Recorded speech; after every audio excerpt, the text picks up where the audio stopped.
What's up, Soul Fam? Adam Jackson here for another episode of the Sacred Sons podcast. We have a beautiful and brilliant guest today by the name of Justin Baldoni. Really excited to drop in with this brother around what it means to undefine our masculinity. Brothers, are you tired of wearing the mask of rigid masculinity? It's exhausting. It can really be exhausting. So today we're going to get some insights from Justin.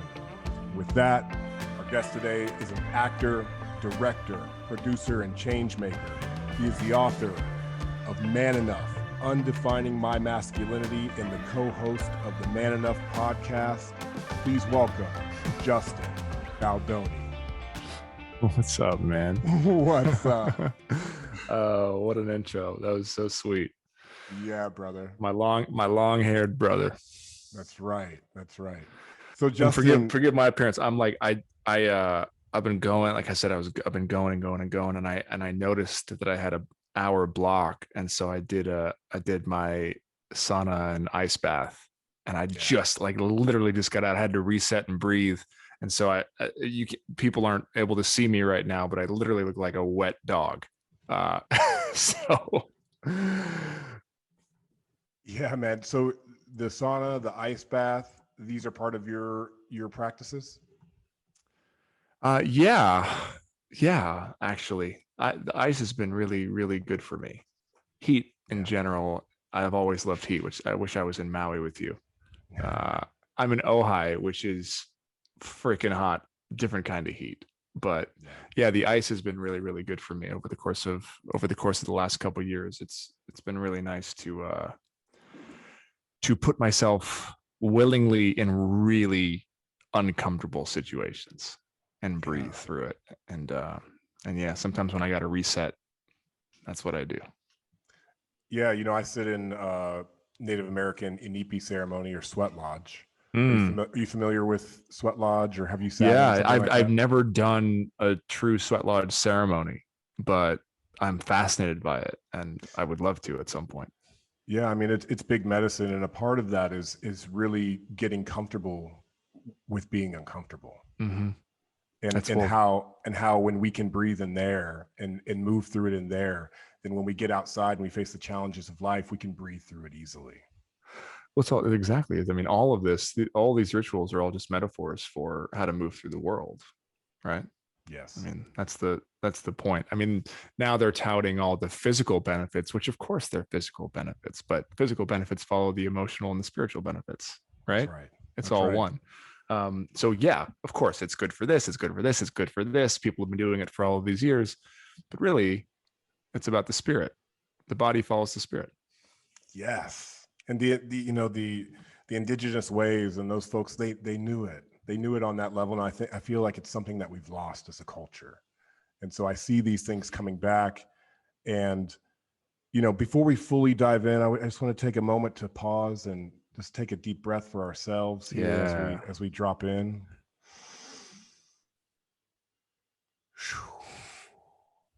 So on this beautiful day in Maui and a hot and toasty day in Ojai, Justin, what is most alive within you? What's most alive within me?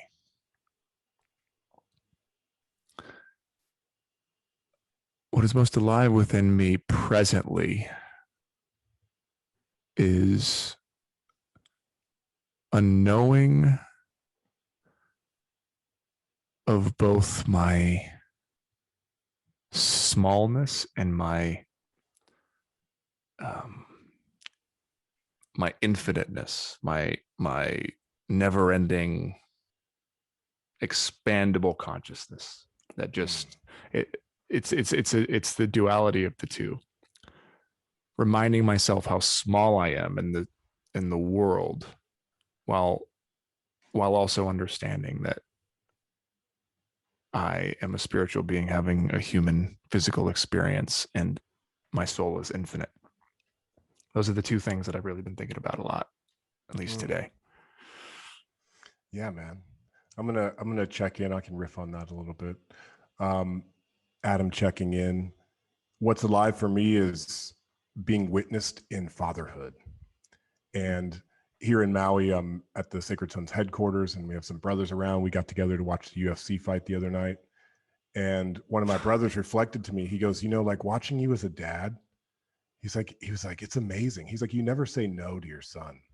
He's like, I noticed that. Like, even when he was touching the dials and going to the screen, he's like, you never said no once. You always redirected him. And I didn't even have this awareness that I was being witnessed in my parenting or in what was happening, but just getting that reflection from a brother. Isn't that sweet? It was so sweet. I was raised with a lot of no's in my life, a lot of don't do this, that's too much, you're too much, and these are kind of some of the themes that. So you made yourself smaller at first, probably. Yeah, I mean, in ways, but in coming through and having those reflections from my brothers, I'm like, yeah, man, it's working. It's working, and I'm passing on this new embodied way of being, through what I call honest masculinity. And it's alive for me because I'm being witnessed in it, and it that's a vulnerable thing to be witnessed in our parenting journey.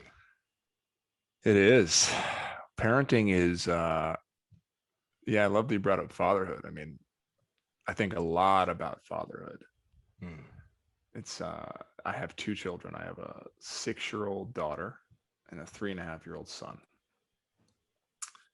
And they test you in the exact ways that you need to be tested on the day and the hour and in the moment that you need that test. And you don't always pass them. But the beauty, I think, of fatherhood is that you can get up again, learn from the mistakes you made the day before, and try harder the next day, little by little, day by day. But it is hard, and it is not easy. And it's really nice, I'm sure, to have a brother, to have a friend, without you thinking about it, because we can also watch ourselves a little bit. For you, in a moment of not watching yourself, to have someone reflect that back to you is really sweet, because we all need some encouragement. We all need to be reminded that we're okay, that we're enough, that we're doing something right, that we're stopping the generational trauma and all of those types of things. So I'm happy for you, man. Yeah, man. And in your book, Man Enough, you have a chapter, Dad Enough. You talk about the fears of becoming a father, and what comes along with that, and like, am I I'm still growing on my spiritual path in this journey of life, and here I am raising this son and daughter, and raising actual consciousness through them, through their existence. No big deal, right? That's no big deal. We'll just wing it. Yeah. Can you speak a little bit about like some of those pieces that came up for you on this fatherhood journey? Sure. I always knew I wanted to be a father, but I think, like many men, I pushed it off because I didn't feel I was ready. And that's the thing about masculinity and honestly, patriarchal systems that we live in is we're never ready because we've never achieved enough. We've never produced enough. We've never made enough money. We've never, checked all of the X's that we need to check as men. That we have learned and seen from our fathers. And maybe we're trying to not repeat the same patterns. Maybe we're waiting to get married because our fathers got married young. Maybe we're waiting to have babies because our fathers got married, or if our fathers had us young. That we're always kind of looking at everything else versus looking at ourselves. And that's what I was doing. I was like, okay, I knew I want to be a father, but I'm not ready for this reason and this reason and this reason and this reason. The same thing we do with marriage and dating and relationships over and over and over again, right? And for me, I was very lucky because clearly I have no idea how a baby's made. And one day my wife came to me and told me that we're pregnant. And I'm like, how is that possible? I did all of the things, and it clearly not. Missed that class in middle school. But it was a blessing because I don't know if we would have ever been ready. because when The you sense that actually, there's no perfect time. when is That's the just a time? reality. And That's I the talk about reality. this with my brothers a lot, because I have a lot of friends who are stuck in that. I have friends that are in marriages for years and years and years, but just don't feel financially secure, or the man doesn't feel like he can provide, or maybe he's not the breadwinner, and he would be the stay-at-home dad. And there's a lot of societal norms and expectations that we're always battling against as fathers and as humans in general. So we found out, and it rocked our worlds, and it sent me for a loop. And I went right to, I'm not enough. I went right to, how the hell can I parent a child when I still feel like a child, when I'm a big man baby? And I'm going to therapy, and I'm like just realizing and learning all of these things. I'm going on a deep dive into myself. I'm experiencing a little bit of fame, and finally able to support myself and my wife. And I'm like, this is not the time. But when is the time? It was actually the perfect time. And as I say in the book, it's like, we always hear, if you want to make God laugh, make plans. Yeah.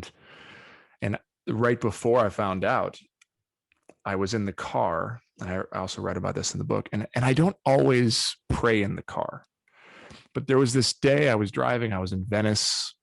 My wife and I had a little spot near the beach in Venice for a few months before we found out we were pregnant.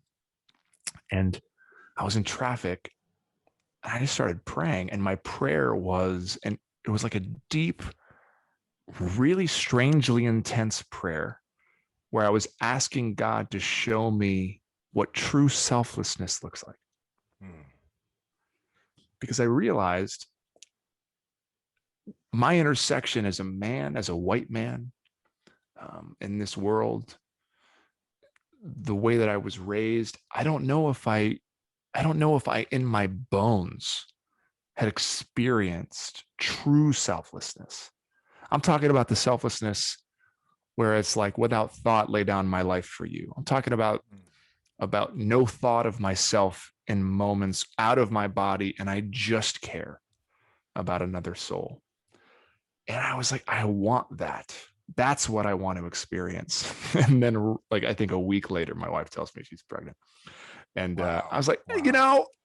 God, I didn't mean literal. Like, and then you start to walk it back. You're like, okay. And I got what I asked for. And thus began the journey of me becoming a father. The messy, uncomfortable, beautiful, perfectly imperfect journey that is fatherhood. Yeah. And do you have a sense that, with, your daughter Maya, your son Maxwell, with each of these experiences, you grow in the capacity to hold the space for them and to and grow as a person? Did you feel like, I know I have two sons. My son Noah is 6, almost 7. My son Holland is a year and a half. And and with each of them, I felt a capacity in my heart grow, in that way that you're speaking of it as selflessness. It was like, wow. It was almost like, I'm going to love someone for the rest of my life, and I don't have to do anything. I'm just, it's happened. Yeah. And that capacity comes online really quickly. It was interesting for me. What was that like for you? One of the best things I ever heard as it related to the feeling of becoming a parent is the idea that once you have a child, your heart is existing outside of your body. And I remember when I held my daughter for the first time, I was like, this is it. I'll never love anything this much. And then you have a son, or your second child. And it's incredible the way our hearts are designed, and the way that it can expand, right? From who I was, when I was a child, and all I knew were my parents, and that was my everything. They were my loves, to the fact to growing and and falling madly in love with my soulmate, my helpmate, my wife, Emily, and having and experiencing that, and then to having a daughter and a son, it just expands and expands and expands. And I never knew that feeling. And that said, every single day, there's also moments where it's like, you know, my buddies and I joke like, oh my God, we've been with the kids every single day this week. I'm looking up adoption agencies. Right. It's the feeling of like, okay, but I also need a break. Yeah. You guys are driving me crazy. The idea of, what women experience so often, which is like, I just want to talk to a freaking adult. The Right. feeling of like, I need some time with your mama first. Can you just stay in bed? To like literally not having an answer or not knowing how to handle a situation and having to turn to books. Because, whether it's my son who's currently like in this pinching phase right now, and I'm trying to get him to stop pinching without saying no all the time or stop or all of these things, and finding, so I'm reading a book about play discipline, and it's just this never ending mountain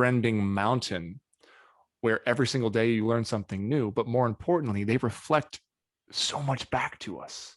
They are us. Yes. And they are challenging us in the exact way we're meant to be challenged. That's why it's like marriage. It's like, I don't want an easy marriage. So many guys I know run away from relationships because they're difficult or because they're confronting or challenging. And I'm like, no, these are the ones you need to stay in. This is how we grow. This is how we grow. That's why you go into the sweat lodge. It's why I go into the sauna and the cold plunge. This is the purpose of marriage. This is the purpose of fatherhood. Yeah. We think being a father is just, we're going to guide our children. No. Our children are guiding us. And that's the thing that nobody talks about, right? Yeah. Like, yeah. Our children are teaching us. It's not the other way around. Sure, we have things to teach them, but I believe that the second a man becomes a father, he can make the conscious choice to grow and be present, or he can run away. Yeah. And or not be present. But if you make that choice, my God, man, they have a lot to teach us. Yeah. And that's, one of the missions of Sacred Sons is to return the father archetype to this planet, to return the present father to our consciousness. So what does that, so I'm just curious, what does that mean to you? So when you say the father archetype, yeah, and because you speak of honest masculinity, what does that mean? What does that mean exactly? Yeah, that's a great question. So when we first started in 2018, there was a lot of talk about healthy masculinity and what is healthy. And what I came to find through working with hundreds of men is that it's just about being honest. It's about being vulnerable. It's about sharing some of the shadows that come up. And in honest masculinity, in the way that you're undefining it, it's the same. It's on that same thread. Yeah, it's all the same thing. Like if we can just be honest about what's actually going on with us, with our brothers, with our friends, and with these circles. And so within masculinity and femininity, there are archetypes. So we have king, warrior, magician, lover as archetypes. And then we have the great mother and the great father. And as you know, we're human beings. We embody both femininity and masculinity as energies. Yeah. And so this father energy, I feel, in my upbringing, in my indoctrination in a way, that it was always an absent father. God is far away from us, and we have to do good so that God will accept us into the kingdom. That's the father archetype that I was raised on. I was raised Catholic. And so what we're talking about, returning the father archetype to this planet, is that no, it's not far away from us. It's in here. It's within all of us. And so there's an element of, as men, we have to father ourselves as well as father our literal children, but returning that presence to masculinity, which has for so long been seen as an absence. It's also fascinating to me. We're all different rivers flowing into an ocean. All of this work. Yeah. This work to undefine masculinity or to practice honest masculinity, right? The work of men's groups and honestly, even the feminist movement, which born men's group, right? Yeah. Birth men's groups. To, you know, the Robert Bly and all of this stuff. We're all just honestly trying to figure it out and trying to figure it out in an honest and sincere way that can be the antidote in many ways to a lot of the suffering that I think we're all experiencing, right? Yeah. So it's really sweet for me. I always love learning about, you know, every time I meet a different founder of a men's group, or, you know, because again, I've noticed like there's so many of us out there, and I'm relatively new to this, just over the last 10 years, but whether it's, you know, my friends at Occultum and Tony Porter, there's Jackson Katz, and you have Michael Kimmel, and you have all these organizations, and you have you guys, and I see all of these wonderful men who are so aware and so conscious, and everyone's playing just a different role in this because we all know that it's not working. Yeah. Yeah. All of us know. And we all have just a different stream to get to the ocean. And we got to get to the ocean because the ocean is equality. The ocean is unity. The ocean is oneness. The ocean is oneness. And, you know, from my belief, I was raised in the Baha'i faith, so a little bit different.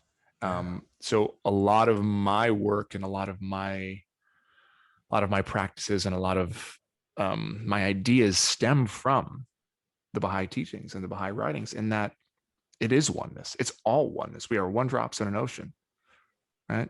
Baha'u'llah says that humanity can be likened to a bird. On one wing is male and the other wing is female, but it's not until those wings are equivalent in strength that the bird can fly. He talks about how we're moving into an age less masculine and more permeated with feminine ideals. But what are those things? Right? These are just ideas, because we all have them. As I think I said it in the TED Talk, but definitely in my book, we're all, like, as you said, an amalgamation of both. Yeah. Who would want to be purely masculine? I wouldn't. What does that even mean? You know, I've been doing so many of these interviews when the book came out, and as you know, it's before you read the book, from this, you know, bird's eye view, it can be polarizing. Why? Because we've weaponized masculinity. We've weaponized and politicized all of these ideas, and we've tied our ideologies to these concepts, when in reality, it's really, we're just talking about equality. And in one of these interviews, I was being pushed into something, and I said, hold on, let's just stop for a second. Let's just, for the sake of it, Google. Let's use Google as our friend. Let's Google masculine qualities, just for fun. So what do you got, Adam? Give me 5. Strength, confidence, providing, discipline. You know, these are like some of the common things, and like the idea of the Marble Man, right? Yeah. Strength, focus, direction, impervious to all of these things. And give me 5 feminine, or 3 feminine, whatever. Feeling, sensitivity, flowing, intuition, clairvoyance, some of these. Compassion, empathy, yes. Right? Yes. And I realized I was literally looking at these traits.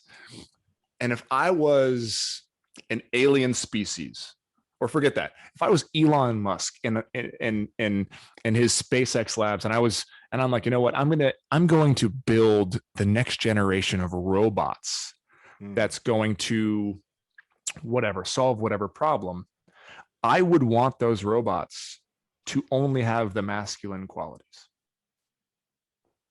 I would want those robots to take direction and to be strong and impervious, and to not ask questions, not question authority, that's what I would want those robots to be. But if I wanted to make those robots come alive, if I wanted to make the robots human, I would imbue them with feminine qualities. Because the second you take all of those masculine qualities and you add sensitivity and compassion and empathy and intuition, like you mentioned, we become people. We become human beings that feel. So who wants to be just the masculine, right? What does that even mean? We're not just one thing or the other. We're all humans. And back to the beginning, the reason I speak of undefining masculinity is because we have to take us out of the box. Masculinity, at the end of the day, we have to admit is performative, because masculinity has to be earned. You have to agree that I'm masculine. And that also means you can take away my masculinity. My masculinity can be threatened. It can be taken away. And a group of men can decide that I'm not masculine. I can be emasculated, but women, well, is there even a word for somebody's femininity being taken away? We have our own word as men. We can be emasculated, but can we do that to women? No, because women aren't feminine, right? That's the way we describe them. You can't take away their femininity the way that you can take away masculine. What we would say is, oh, she's really in her masculine. Right? Exactly. You can add on to her femininity. Yes. You can add on, but you can't take it away. With men, we've been socialized to take our masculinity away. It can be threatened. We can be emasculated. That's why our egos are so damn fragile. That's why we can't take feedback. That's why we're so afraid of being vulnerable with other men, because other men can use that as a way to attack us, and we can have our masculinity taken away. And when that happens, we don't have an identity anymore. Right. Where do we go if we're not men? Who do we go to? We can't go to men. I'm no longer in the club anymore. This woman has taken away my masculinity. I mean, think about the words that we said. Cut off his balls. She cuts off his. How? Really? How? Are we that fragile that we can't handle a woman giving us feedback? Right. So that's again, we're kind of getting off on a tangent. This is obviously something I'm very passionate about, but for me, I want to undefine masculinity and not redefine it, because it is in the definition that causes us pain. Exactly. That creates a box for us to live up to. And when you redefine something, first of all, who the hell am I as a straight white guy to define anything? But when you redefine masculinity, you're inevitably leaving somebody out of the equation. And I was a young boy who felt left out in a lot of ways, whose masculinity was taken from me in a lot of situations, because it's situational. And I can't even imagine growing up being gay, or not being athletic, or being overweight, or being disabled, right? Being black in a white neighborhood, all of these masculine boxes and performances, all of these things have to go. We have to undefine it to make room for anybody who identifies as a man to be allowed to feel and be a man. Yes. And that's the key. And that, like you, comes from honesty. It comes from truth. It comes from authenticity and sincerity. Yeah. And so that's the work that we do in our circles and our retreats and through these rituals and ceremony. It's really about inviting men into their own authenticity and reflecting back to them that is enough. Because we don't feel like we're enough. Why? Because programming. We've been programmed to feel like we're less than. Yeah. And which is why it's performative and why we have to earn it, because it's the earning of our masculinity that will allow us to feel we're enough. Yeah. That will allow us to feel we're ready for fatherhood, we're ready for marriage, we're ready for commitment, we're ready for success, we're ready for all of these things. We have to earn it. And it's a shame to see how much suffering there is, which is why I actually love the work that you guys are doing. And I love all the different streams that flow into this ocean of oneness, because I believe there's an entirely different pandemic happening with men. We are suffering. Yeah. And we don't have space to talk about it. It's not that there's not space that exists in the world. It's that we have been programmed and socialized to believe that it's not safe for us. Why? because we've been shown over and over again as young boys growing up that it's not safe. Well, and there's a truth there that most men, not only women, but have been hurt by other men in their lives. Well, of course we have. You know what I mean? See, nobody talks. We talk about the fact that 1 in 4 women will be sexually assaulted or raped in their lifetime, but we don't talk about the fact that 1 in 5 boys will be molested before the age of 10. Yeah. And you think about the numbers, and you think about, wow, it's not women that are doing the sexual assaulting and the raping of women, it's men. And then you look at, wow, but there's men, these young boys are being sexually assaulted and molested at a young age. They're growing up hurt. They don't have anyone to talk to about it. They can't confide in their friends about it. They feel like they're alone. That sadness becomes anger because it's repressed and unexpressed. And they grow up and they feel the need to exert their dominance and power over another to get their power back. And then they hurt people. It's a cycle. It perpetuates that cycle. The same thing. And we have to save our boys. We have to find a way to reach these young boys before the world gets to them and encourage them to be vulnerable, that it's okay to be sensitive, that we don't have to, as Bell Hooks says, engage in that psychic act of self-mutilation and commit soul murder on ourselves as we sever the connection between our heads and our hearts. We need that connection because I believe, and some of the data shows that men are just as, if not more sensitive than women. We just train ourselves to not be, because we know on the other end of that sensitivity is a man willing to take advantage of it. That's powerful. That's a powerful thought stream. And, so we're talking about brotherhood. We're talking about these circles a lot of stuff that we have. And I'm just curious, in your life, do you have brothers that you can be vulnerable and honest with? And yes. What's been your journey of brotherhood? And, I don't know if you've attended a, men's group or anything like that, but what has been like your way of finding the belonging that we so desperately seek in our hearts with other men? My way's been messy. I think once a man realizes he needs it, which, by the way, is an awakening of itself. And I don't know that many men who have awakened to the fact that they desperately need male connection outside of men who have been through the program.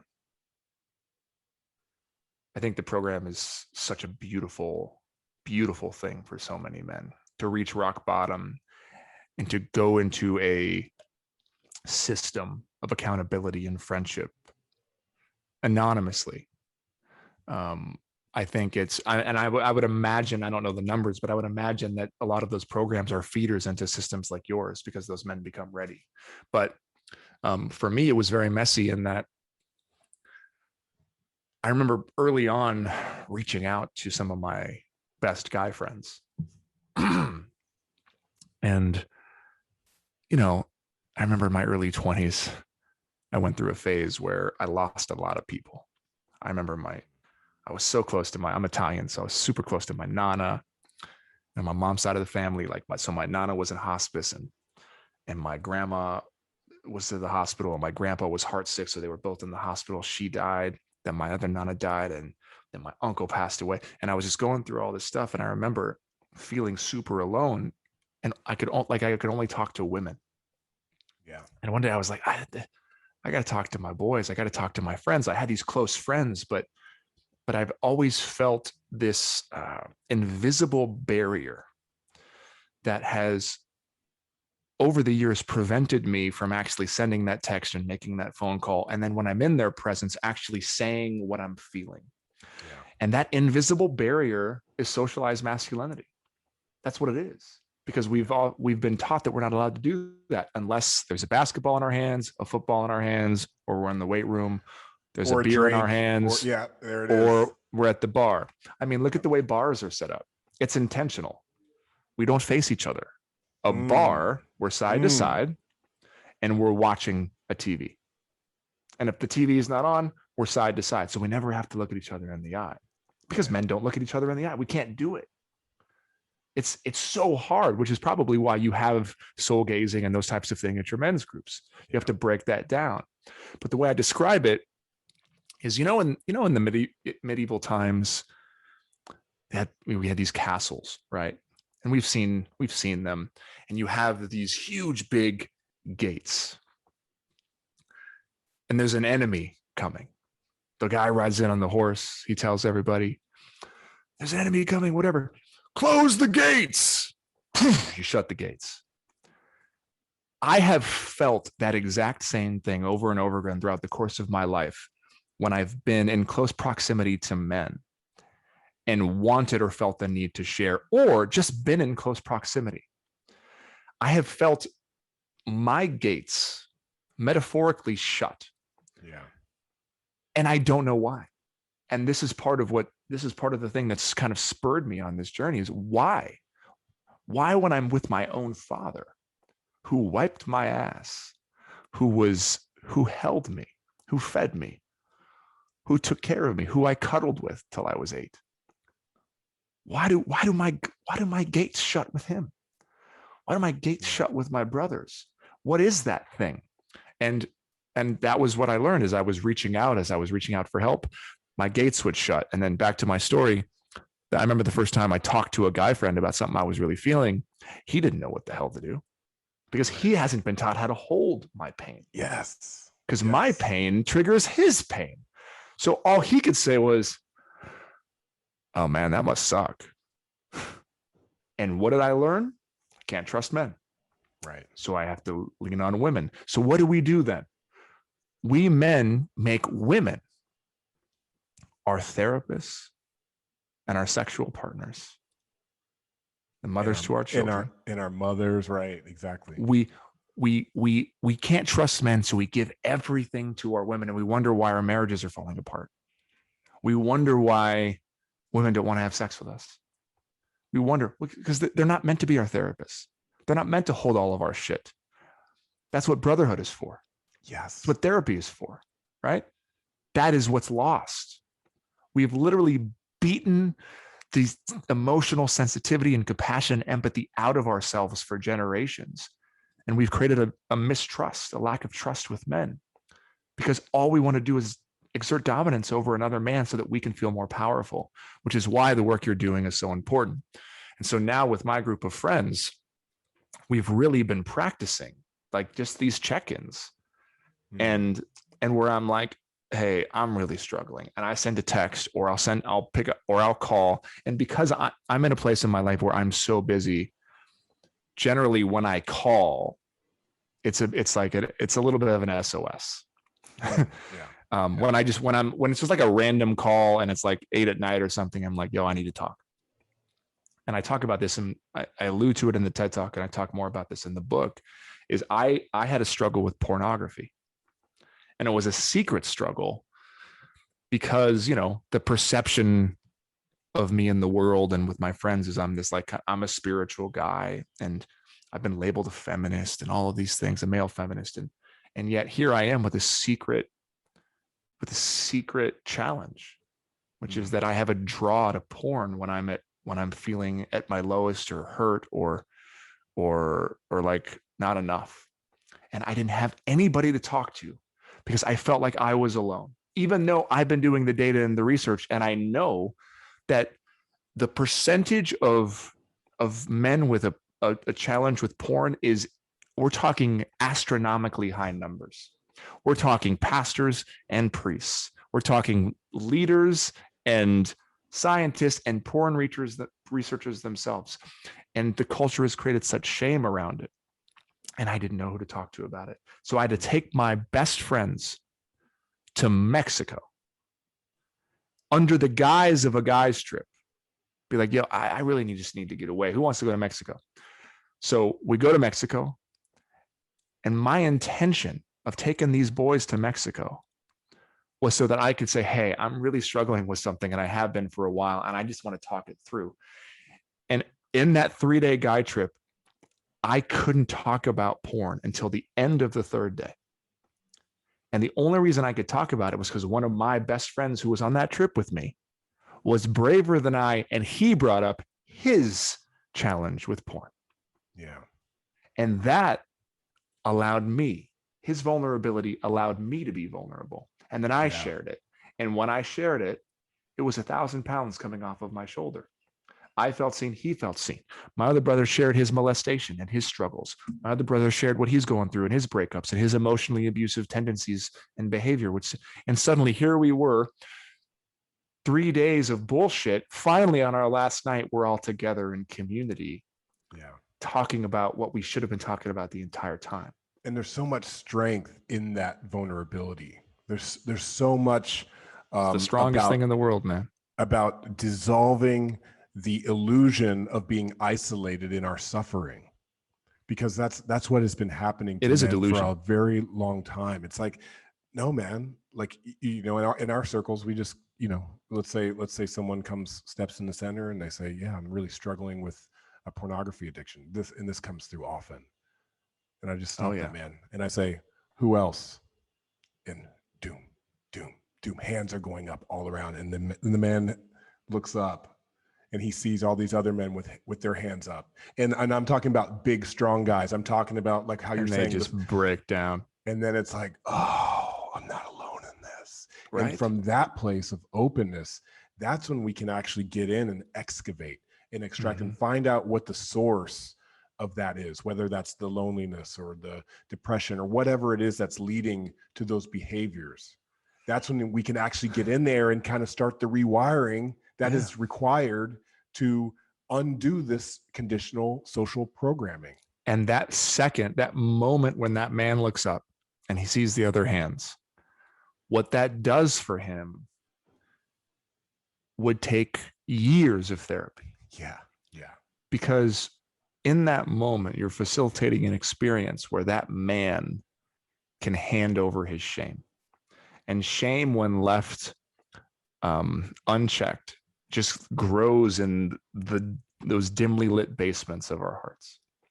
And it festers and grows into mold. And that mold becomes toxic. And that's how we die. That's how we get cancers. That's how we end up killing ourselves, because we don't know what to do with it, because we're alone. And in reality, every single man I know is suffering or struggling. Scratch that. Every human I know is suffering. And we are not alone, right? We are all one. None of us are immune from the ails and the tribulations on this planet. And it makes me think of when I work with kids, one of my favorite exercises is very similar to what you do. The difference is that with children, I'll ask them to close their eyes. And then I'll ask them a question. And I'll say to them something along the lines of, close your eyes, raise your hand if you don't feel good enough. And then all the hands go up. And I say, great, open your eyes. And all of the hands are up, right? Yeah. And what happens for those children is that weight gets taken off their shoulder, and they recognize that they aren't the only ones. That even the popular kid, even the pretty girl that has it all together, even the super athletic kid, they all don't feel enough. So then who does? So the communal aspect of it is so important. And so, yeah, man. So now. Well, this is interesting, because you're saying, well, who does? And you're an actor and you're in the entertainment industry. And how can we use the culture of entertainment to continue to further undefine and get honest about what's actually happening? Because my sense is we have to, as a community, as a collective, come out of the individualized suffering and the individual healing journey into the collective embodiment. And that means all hands on deck. That means from, corporate offices to our movies and television, which do a big deal of the programming. Yeah. Well, that's why I started our studio. So I run I run a film studio, and we're financing film and television and things like that. And that's, look, in the Baha'i faith, we're told that every human being on this planet is endowed with the capacity to change the world around him and to be of service. And that we all have a unique contribution to make to the betterment and the unification of civilization and mankind. And the key is service. And we're told that our work should be our service. And that when a painter, with each stroke of his paintbrush, is painting to be of service, it's as if he were at prayer in the temple. And so for me, what I've been striving for over the course of my career is a seamless integration of work and service. And it's really challenging because I'm in one of the toughest industries in the world. Yeah. The most materialistic, capitalistic, disgusting, gross, chauvinistic, misogynistic, racist, you name it. That's the entertainment business. Yeah. And all of the shadows of Hollywood have been coming into the light over the last, 4 or 5 years. Yeah. Right. Look at, from the Me Too movement to, and we're just, come on, it's just scratching the surface of what actually is happening. Truly. And now, and it's really, you talk about wolves in sheep's clothing. Look, man, what's happening now is that it's now, you can't win unless you're quote unquote woke. So now you just have a whole nother performative aspect of wokeness happening in Hollywood, where it's like half of them don't give a shit about equality or diversity or inclusion or any of this stuff, but they're doing it and they're putting it on their doors so that they can keep making movies and keep making money. Wow. Right. So there's the performative aspect of wokeness and all of these things. But again, that's not my place. I'm not judging. I'm going to take you at your word. What I can tell you is that our eyes are focused on our prize. And we believe at Wayfarer, which is inspired by Baha'u'llah's book, The Seven Valleys and the Four Valleys, which is really the journey of the soul towards its creator, that our job is to be of service and to figure out how, with our art, with our platforms, with our money, and with our talent, to make content that lifts us up, that brings a higher consciousness without being preachy and woke and all of that stuff. We believe in making commercial things that people watch, not art for the sake of art, not indie movies, that nobody will ever see. It's just, we want to make art that people watch because, again, if you think about it, entertainment's a religion. It has the power. It has the power to change hearts. And I've always believed that if you can capture somebody's attention, that resource of that time, which is our most valuable resource, if you capture somebody's attention for a few moments, an hour and a half, if you make a movie, you have the ability to light a spark in that heart. And that spark can become a flame. And like the Buddha said, one candle can light thousands. And that's what it's all about. That's what the book is about. That's what our movie's about. So we're doing our best to make content that eradicates the isms of the world. And then we do our best, for me personally, to make sure that when I'm, when there's male characters or, when we're crafting these stories, we're always trying to make sure that it's not just the archetypical, stereotypical man from the past or woman from the past. Like, we got to move into a new place, and you can't, if you can't see it, you can't be it.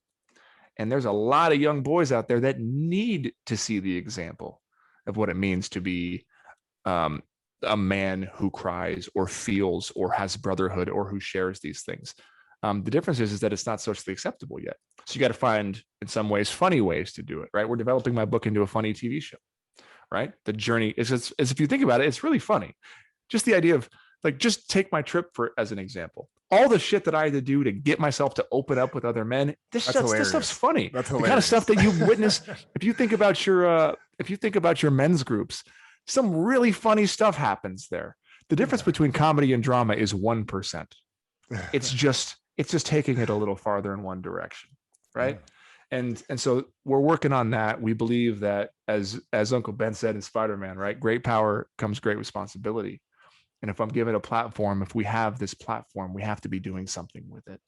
And at the end of the day, I'm accountable to God, and that's it. So at the end of my life, it's not about how much money I make. It's not about, how many movies I make. It's, was I pure in my mission? And the second I lose it, take it away from me. That's what, my prayer is, to stay steadfast in that. I don't need it. Take it away from me. I'll do something else. As long as I'm of service and as long as I'm doing this for the right reasons, it doesn't matter what anybody says. I got to focus on our course. And that's kind of what we're doing right now at our studio. Beautiful. You bring up a good point about the humor and about the laughter. And, as Sacred Sons, we do a lot of confronting work. We do a lot of ritual connection and the deep and shadow work. And we also celebrate our masculinity. Good. And I think it's important as men that we learn how to celebrate one another. We literally, at a recent EMX event, which is our embodied masculine experience, we had a lightsaber battle. That's awesome. Epic. It was That's epic. dope. And it's like, listen, man, we can play and we can get silly, and we have to embody these aspects of ourselves from childhood that maybe were dormant, maybe needs to come back online for us as men, as fathers, as husbands, as partners. And that aspect of celebrating is so important. It's freedom. It's freedom. I think what you're talking about is freedom. And we lose our freedom early on. Yes. 7, 8, it starts to go away. And it's a journey to get it back. Right? It's literal liberation. Our movement, the masculine movement, is so important because it is through our liberation of ourselves that women become liberated. Yeah. It's our liberations are tied together. That's the feminist movement.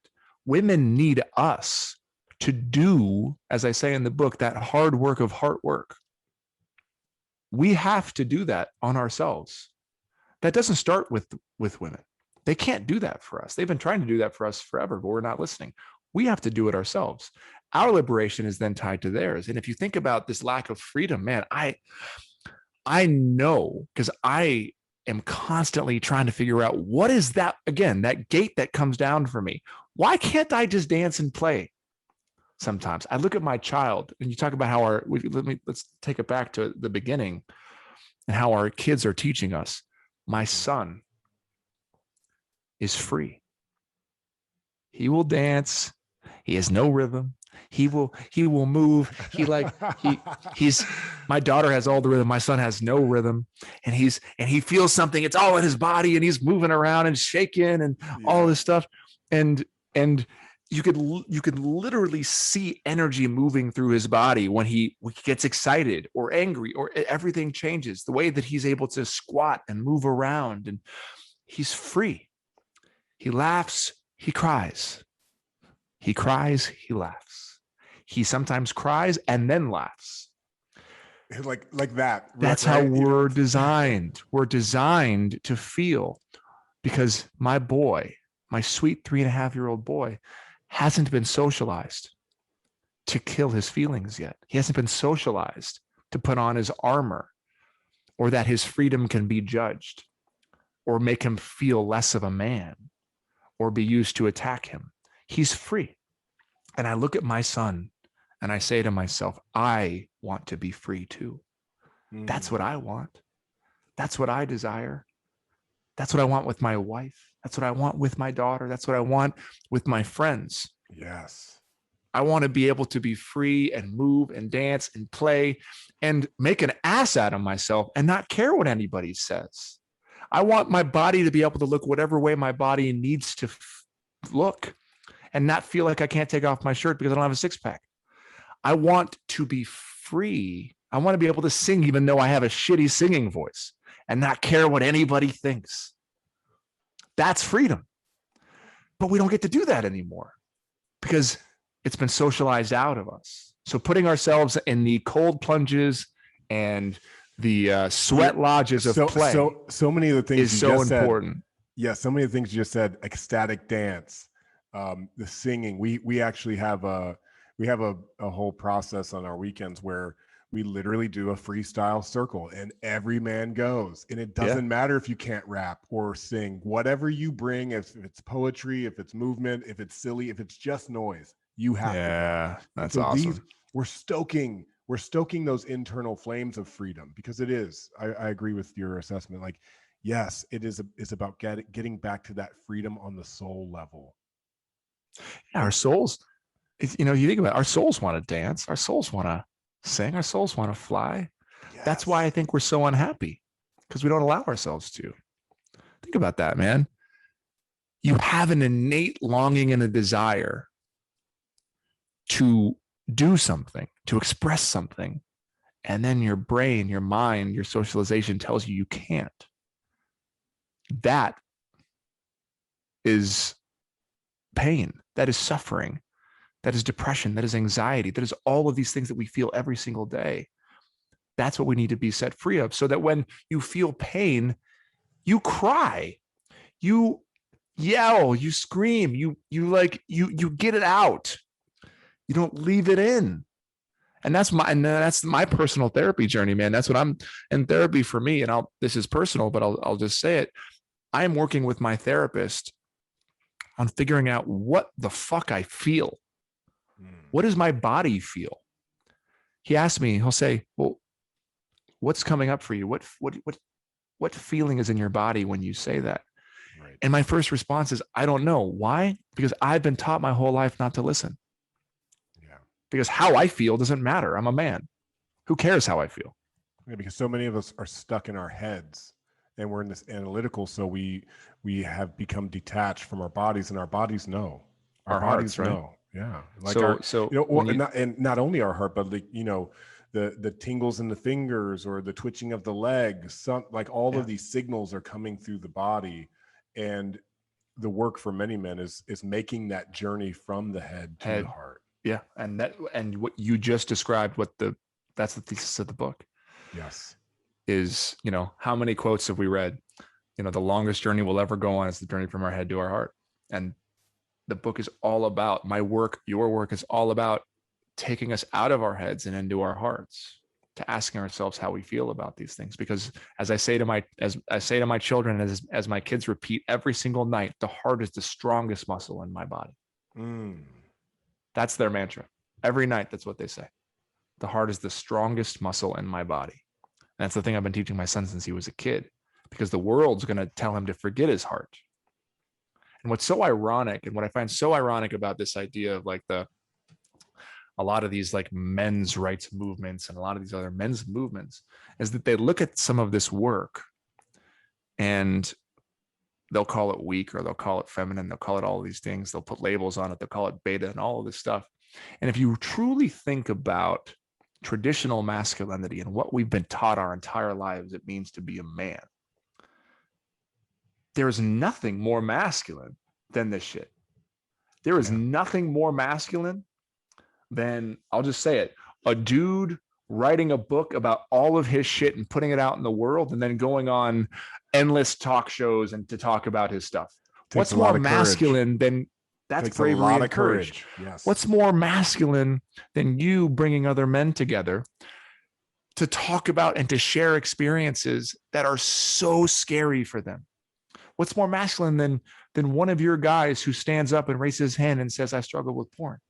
And what's more masculine than the other 25 guys who raise their hands? Nothing. We've had it backwards the whole time. The answer's been right in front of us. It's the idea of what it means to be masculine is doing the heart work, is vulnerability. I don't have any desire to be masculine if it means I'm a robot. I want to be alive and I want to feel. And being alive and feeling, I should not have to make the false choice of killing off myself as a human being in order to be accepted as a man. Boom. I think this is a great place to kind of wrap it up. I just want to say, we could do it all night, man. We could rock this for a long time. But I wanted to say, that is what is going to allow us to return to our women as better husbands, fathers, partners, sons, uncles.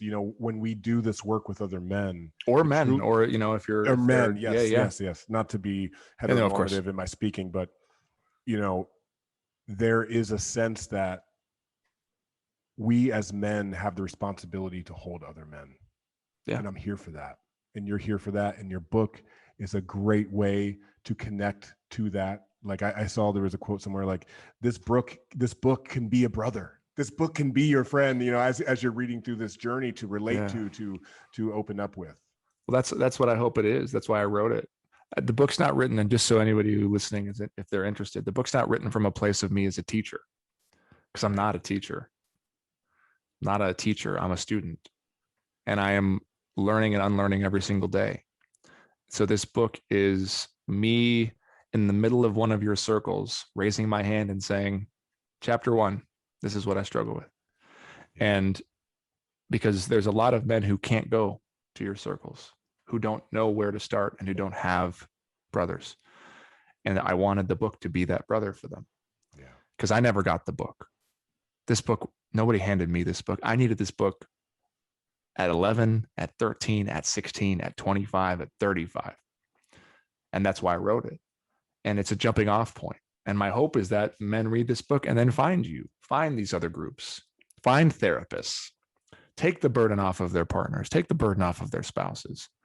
And it helps them truly question everything that they've been taught and show up in the world as more open humans, willing to take feedback, willing to express emotion, willing to be vulnerable, and understanding that in doing so, it doesn't make them less of a man, it makes them more of a man, which in turn just makes them full humans.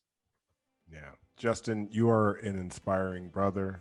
I want to say thank you for your time. Is there anything that you would like to leave with the brothers and sisters who may be listening and who may be fans of you?